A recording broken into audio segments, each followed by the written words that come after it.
heard the news, I literally didn't believe it for at least 15 minutes. He was a great man, role model.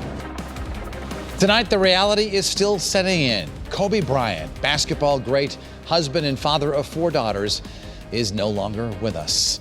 These are live pictures of a growing memorial outside the Staples Center in Los Angeles, where the Lakers legend played for more than 2 decades. It was called the house that Kobe built.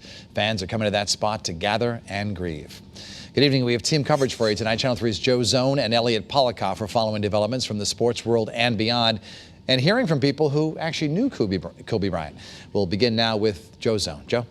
Well, Dennis, the sudden death of Kobe Bryant has basketball fans around the world in mourning tonight. Even in our little corner of the world, Bryant's connection to UConn women's basketball has left many of us still in shock.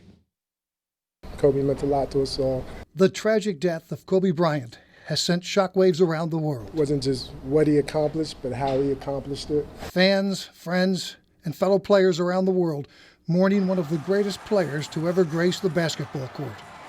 It seems like a bad dream. Bryant and his 13-year-old daughter Gianna perished along with 7 others when the helicopter they were traveling in crashed in the mountains outside of Los Angeles. The area around the crash is now on lockdown in an effort to keep curious people and paparazzi away. Given the terrain and the condition of the site, we expect that this will probably take at least a couple, if not a few days, to complete the recovery.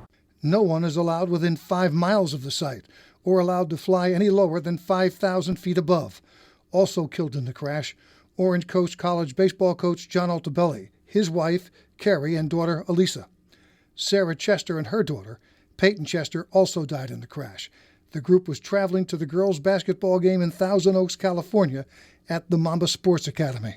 The investigation of what caused the crash is underway. We continue to get reaction about Bryant's death from people who knew him, from players who played with him.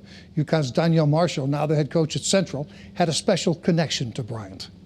For me, he grew up in Lower Marion, which is about 30 minutes from where I grew up from. We played against each other in the NBA. Every time we played against each other, he made sure to speak to me because I was a little bit older, and he watched me a little bit, from high school and things like that. And so it really hit home. Woke up today, and I tell my kids I love them all the time, but I made sure today that it was even extra special. Bryant also had a connection to the UConn women's team. His daughter, who died in the crash with him, was a big UConn fan and hoped to play there.